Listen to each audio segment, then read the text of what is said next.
I'm Fonzo, And I'm Eliza. and we're the co-host of Grown, a podcast from the Moth that shows we're never fully grown. Growing up feels like a phase that should end at some point, but does it ever really? Whether you're 16 or 26 or 86, you're gonna have to deal with family drama, your body, and the type of person you want to be. So why not put it all out in the open and go through it together? Join us every other week to deal with cringe, culture, and the courageous efforts of people like you to get grown. Start listening today. Follow Grown on Apple Podcasts, Spotify, or wherever you're listening right now.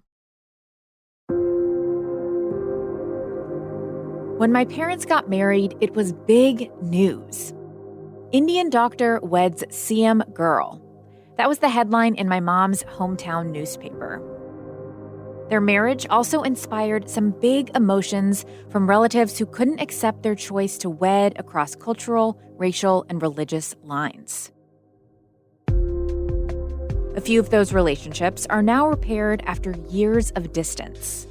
Others still feel the weight of estrangement decades later.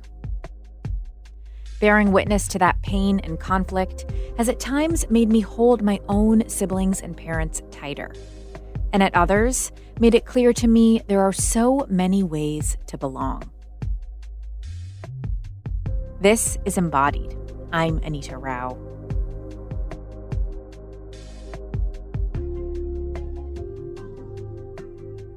We live in a society that emphasizes the importance of a nuclear family. But stories like my parents are far from unique. A nationwide survey in 2020 reported that 27% of adult respondents had cut off contact with a family member.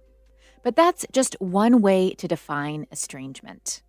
I think for me, it's really a sense of, do I feel like I know this other person and do I feel seen by them? And I think with my dad and with my mom and my brother, the answer is no. I think the word strange and estrangement is really key. I feel almost a stranger to myself when I'm in these relationships. That's Raksha Vasudhavan. She's a writer with a beautiful take on what it means to find belonging when you're estranged from members of your nuclear family. Last month, she wrote about her family's story for Harper's Bazaar. She stopped communicating with her father 5 years ago. He was physically and verbally abusive. Her relationships with her mother and brother are in more of a gray area.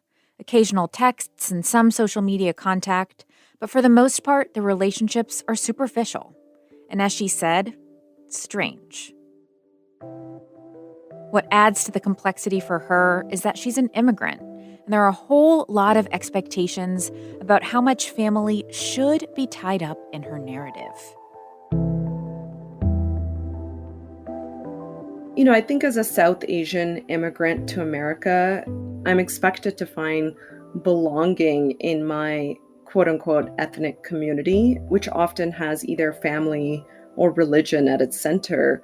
But I don't really feel a connection to either of those. But as a person of color, it's also hard to find a sense of belonging outside those avenues. And even if you look at our policies, for example, our immigration policies really prioritize family and blood ties. So even in sort of the legislative sense, family is really at the heart of immigrant life in America. And I think most people who I fully share my experience of estrangement with, their immediate reaction is either shock or pity. And I think that both of those emotions are heightened by the fact that I am an immigrant, I am a woman of color, and how sad that, you can't even find belonging with your biological family. So where do you find belonging? I do really resonate with what you said about kind of the assumed spaces in which people think immigrant communities will feel a sense of belonging. And sometimes those resonate and sometimes those really don't. For you, where is belonging most accessible for you? Where are you finding that in your life? I feel safe when I'm out in nature and I'm hiking. I feel safe when I'm hanging out with my dog. I don't think family necessarily always has to be human or biological. It can be animal, it can be nature.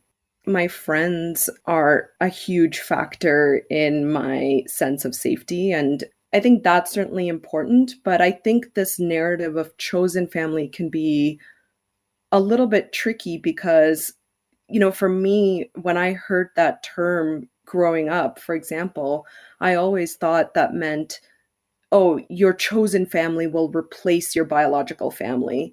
But I don't think that's the case. I'm so grateful for my chosen family, but I also still feel, a sense of loss and sadness over my estrangement from my biological family. Those two things can both coexist.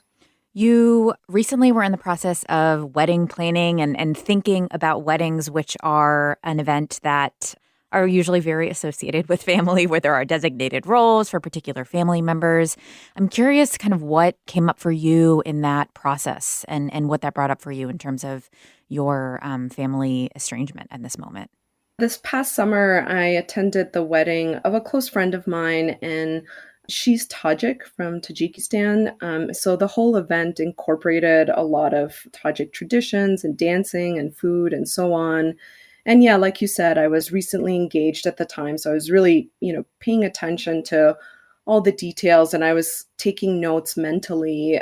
But what I didn't expect was that throughout the evening, which was a joyous event, and I was so happy for my friend and her fiance, I was also sort of overwhelmed with this grief, which really caught me off guard because I already knew, for example, that my dad wouldn't be walking me down the aisle. But I think the fact that her wedding incorporated all these traditions brought up a lot of other questions for me, like what music would we play? What kind of ceremony would we have? Were there any elements of Indian culture that felt important for me to include?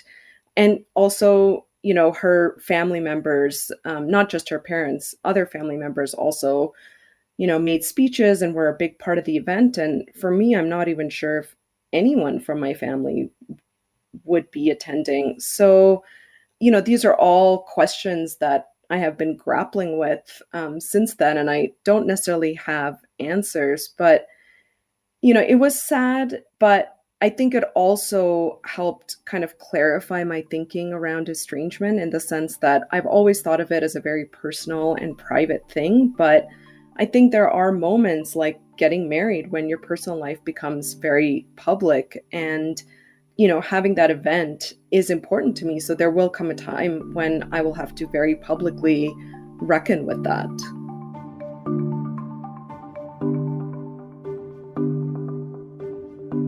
Estrangement is often slow and drawn out.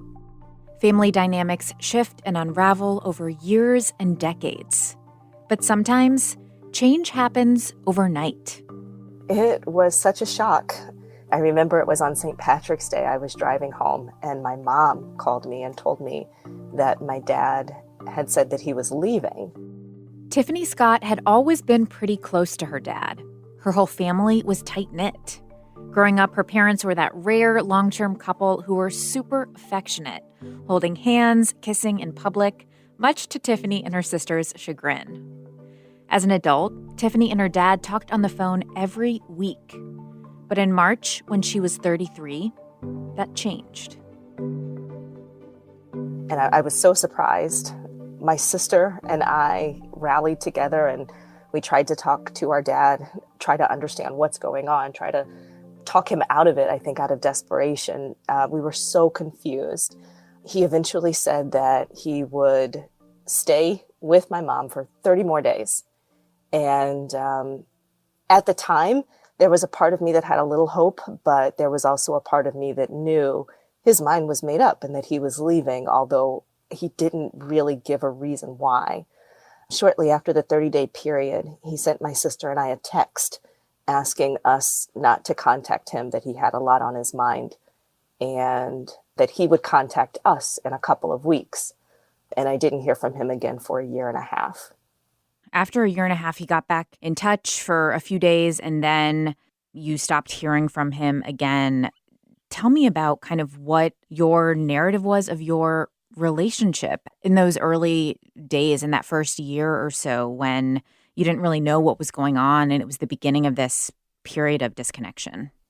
While there's the estrangement from my father, that's a part of my story, there was the supporting of my mother that was also a part of my story. And while it was disappointing and heartbreaking even to not have my dad in my life, I felt like it was almost survival mode to make sure that my mother was taken care of. A man that she had married as a teenager, that she had never lived by herself before. My sister and I do not live in our hometown. We live 1,000 miles away from her. So really just trying to make sure that we were there for her in whatever way we needed. Tiffany still has unanswered questions about her dad's decision and what exactly led to this unexpected estrangement. One that often occupies her mind is how to reflect on and talk about the dad of the first 33 years of her life and all the good memories she has of this relationship. When I think about the good times, especially compared to what I experienced today, one of the questions that I have was it ever real? Or, was the whole thing fraudulent?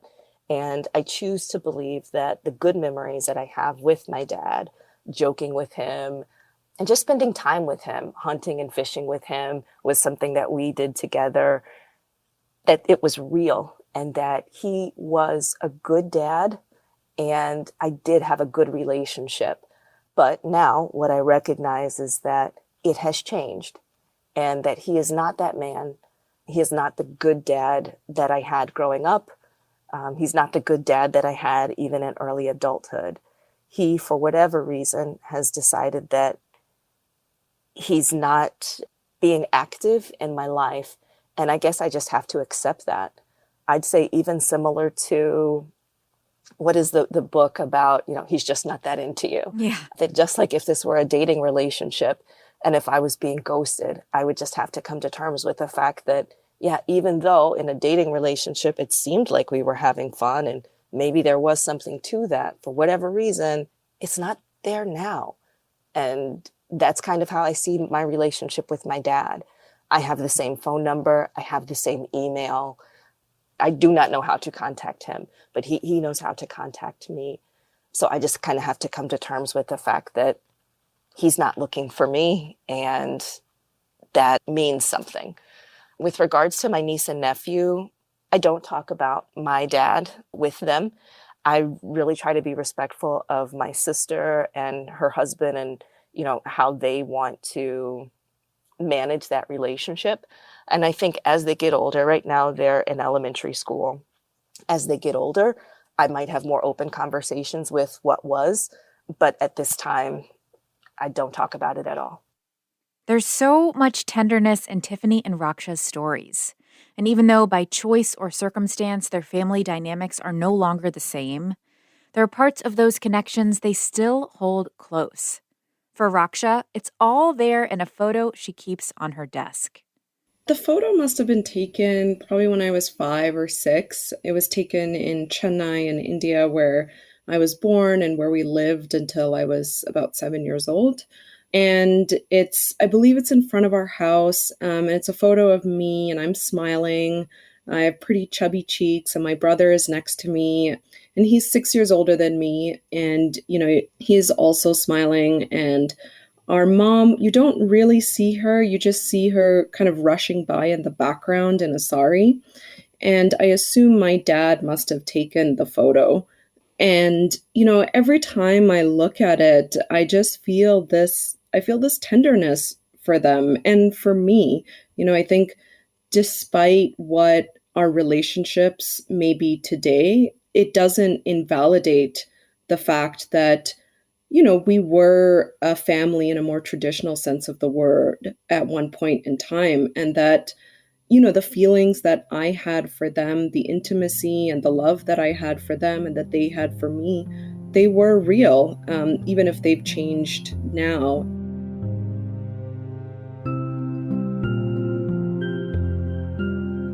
I keep that photo by my desk because it reminds me of, in a sense, not just where I came from, which is India, but also, the person that I used to be. In that photo, I'm happy, my face is open, and I don't look afraid of the world. And that's kind of the attitude that I hope to have every day. And it also reminds me in a sort of strange and unexpected way of why I don't want to enter back into relationship with my family, because I do want to preserve this tenderness that I feel for them.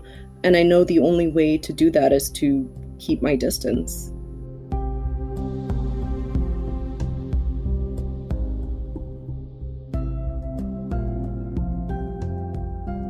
Talking openly about estrangement and feeling those feelings is never easy.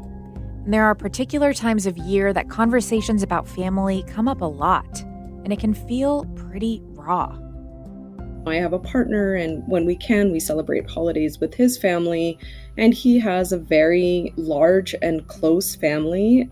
And, being in that kind of environment, it does feel overwhelming for me. That's certainly not the kind of family environment that I grew up in.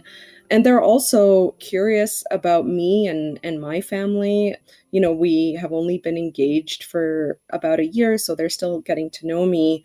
And so questions about, oh, how's your mom doing? How's your brother? How are his kids? When will you see them? Those kinds of questions always come up. And yeah, I never really know how to answer them, because I don't think people really want the truth, frankly. I don't think that people really want to hear me say, actually, I have no idea. I don't know. I haven't talked to my mom in months. I think that's uncomfortable for people to sit with. So I think in terms of what feels supportive for me, I try to give myself lots of alone time, and I try to let my partner's family know about that in advance and set those expectations. And, I just say I'm an introvert, I need alone time. And I also put on notice, some of my close friends, my chosen family, that, I might be texting them from where I'm hiding in the bathroom, and just having them say, hey, it's okay. It's totally normal to feel this way, to feel overwhelmed and sad, and maybe grieving is normal. Yeah, that really helps as well. I love that kind of setting the expectations for others. And Tiffany, I'm curious for you, the same question, and maybe around Father's Day in particular, because I know that's one that is a particularly reflective day for you. Recently, every Father's Day, I guess I'm just reminded of how alone I used to feel with my sister, at least, that we at least shared this together, where it's like we had this great father who we used to celebrate. And now all of a sudden, even though he's still alive, he hasn't passed away, he's kind of like this deadbeat dad who has nothing to do with us. And connecting with other people who were like me and my sister, who, had great relationships with our parents early on, but then all of a sudden it all changed. I got some relief, I guess, in knowing that I wasn't just on an island with my sister anymore, that even though there aren't a lot of us out there who had great dads who are now not great dads, we weren't alone. And so that's provided, I guess, some comfort each Father's Day. Relief and support have come in many forms for both Tiffany and Raksha. Books, texts from friends, cuddles with a pup. Support and resources don't always provide answers, but Raksha says they don't have to. I think it would be really helpful if people didn't approach estrangement as necessarily a problem to be solved, and especially not a problem that, assuming they're like the listener in the conversation, that they can solve. They might not know the circumstances of the estrangement, whether it's by choice or they were kind of compelled into it. I think talking about estrangement doesn't have to be that different from having conversations about any difficult subject. I think really listening with compassion and without judging or prying is what's most important. At the end of the day, we're still talking about human relationships, and there's so many configurations of that. And estrangement is just one of those. So let's recognize that. Tiffany, for you, what support are you looking for going forward as you continue to kind of reckon with the complexity of this human relationship?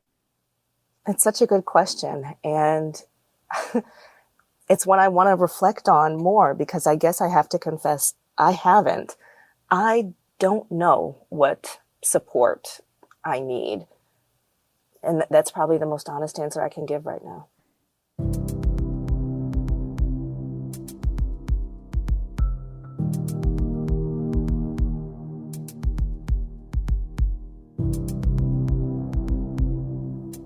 No two stories of family estrangement are the same, but knowing that there are so many others out there experiencing shifts and separation in their families can make the experience less isolating. This is one story from Chelsea. I became estranged from my dad when I was 18 years old, and the last time that I saw him or spoke to him that was not over text message, he was being arrested and taken from our house. This is the second time that he would end up being incarcerated. And after my dad got out of prison, he didn't make really any sort of attempt to apologize or own up to what he had done. So, estrangement to me is kind of how I keep my mental health up regarding my family. I'm only estranged, I think, because I had a choice not to be, but I wanted to put up strong boundaries and make it known what I needed from a relationship with my dad.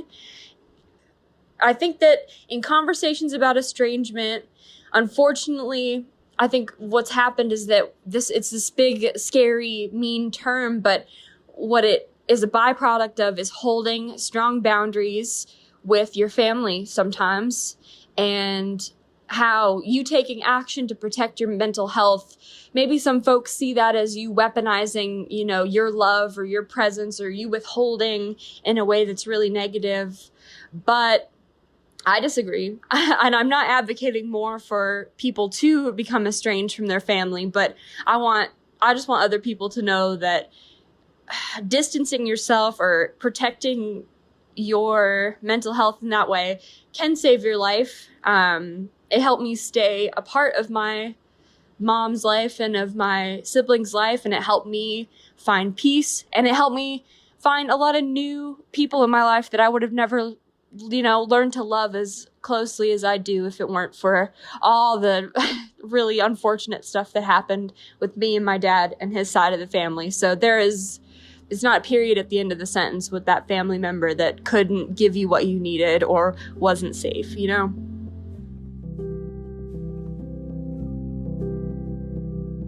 That was Chelsea, Corinta, and Asheville.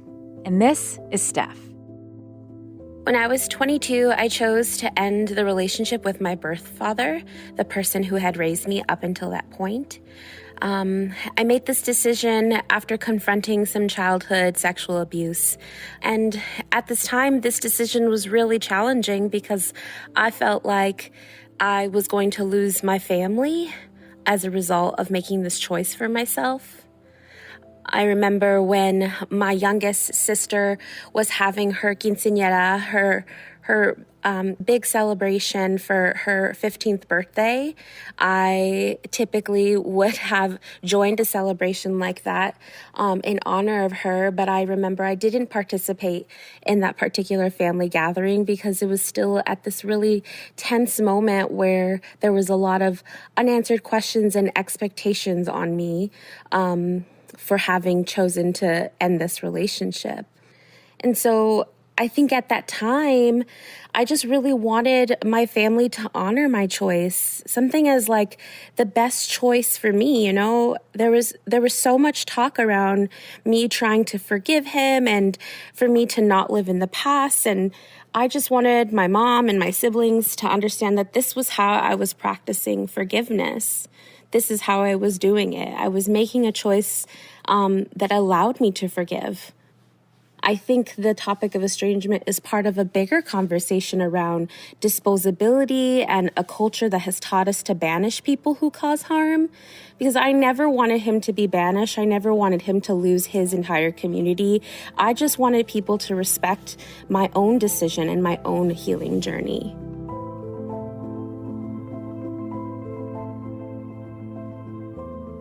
That was Steph Bernal Martinez in Alabama.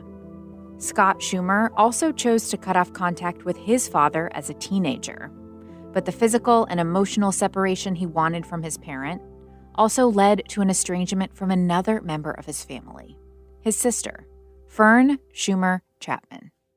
It started when I left for college. The main problem is I had a really, really bad relationship with my father.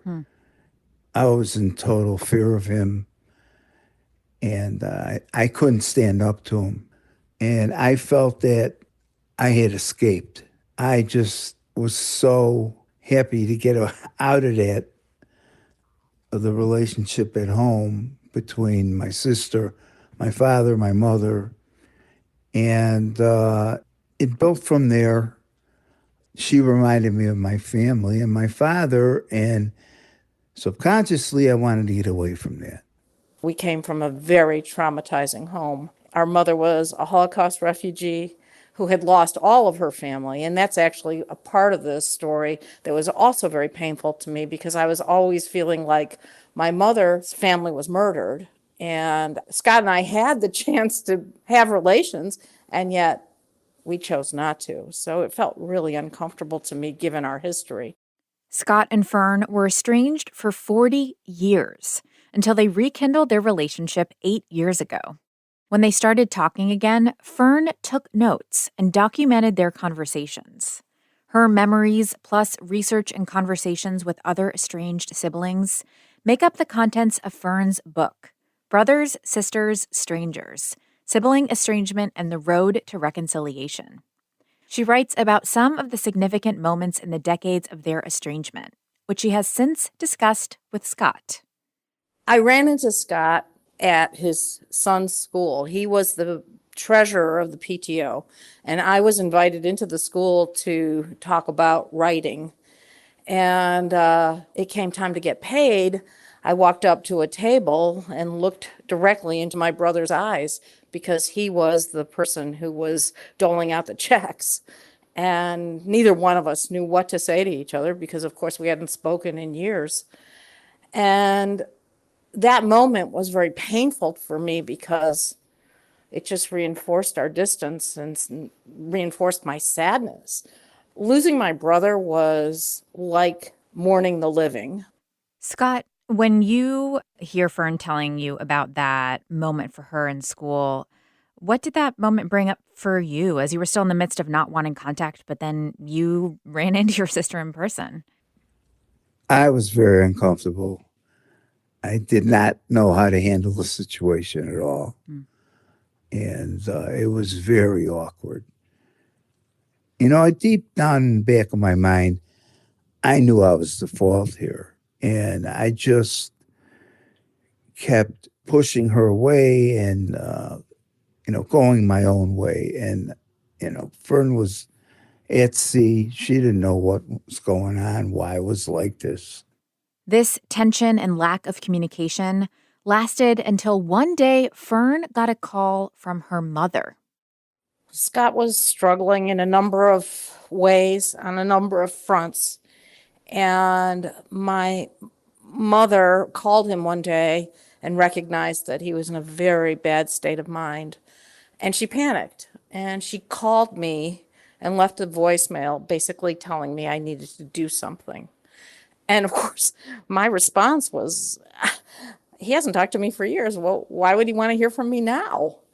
And she was just desperate and really played a lot of big cards, like you have a responsibility to the family and you have a responsibility to me. And even if you don't feel like a sister, you're a part of this.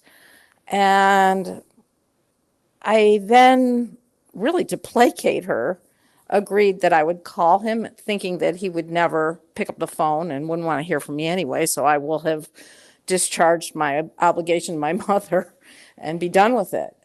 But I called him and he didn't answer. And then just a couple seconds later, he called right back.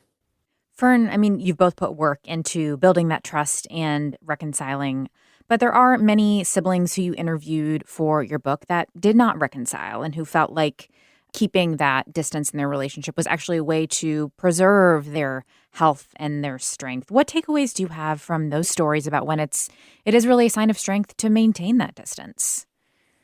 There are some relationships that are simply too toxic or violent and too dangerous to re-enter. That was never the case for Scott and me. We had shared a very traumatic history, and what he was just saying, I think, is very important. We are able to cross-reference each other's memories, and there's a real richness in that. But I'm not sure that every relationship, in fact, I'm quite sure not every relationship should be reconciled. And I think it's important that people ask themselves very crucial questions before they go back and try to reconcile. If they're going to find themselves lapsing back into these old regressive patterns, it's probably not a good idea to go there again. If they're going to find that they can't be their authentic selves, it's probably best to avoid these things. I think Scott and I had grown up enough and come past the most difficult parts of our life so that we could finally connect with each other in a way that, like he says, provides a lot of richness. And I think he and I give each other things that nobody else can. To be at this life stage and discover that now is quite remarkable.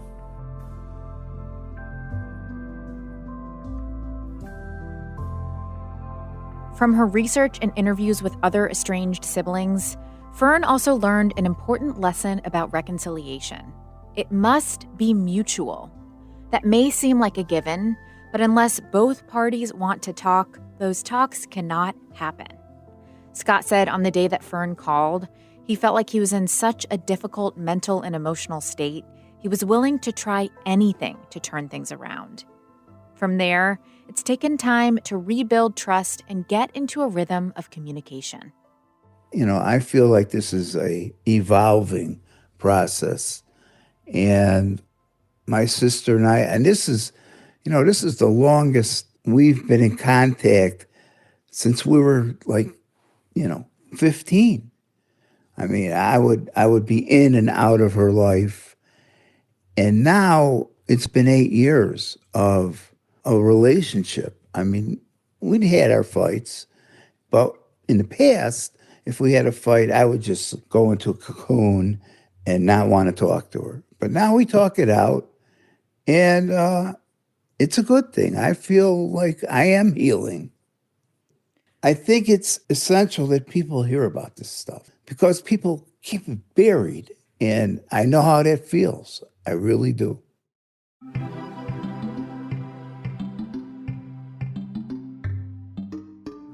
Embodied is a production of North Carolina Public Radio WUNC, a listener-supported station.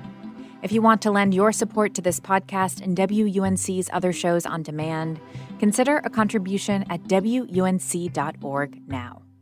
Incredible storytelling like you hear on Embodied is only possible because of listeners like you. This episode was produced by Elizabeth Friend and Kaya Finlay. Jenny Lawson is our sound engineer, and Quilla wrote our theme music. The show is supported by Weaver Street Market, a worker and consumer-owned cooperative selling organic and local food at 4 Triangle locations in North Carolina. Now featuring online shopping with next-day pickup. weaverstreetmarket.coop. And if you enjoyed this show, give us a rating or review on iTunes. It's something you hear us podcasters talk about a lot, but it really makes a difference. Until next time, I'm Anita Rao, taking on the taboo with you.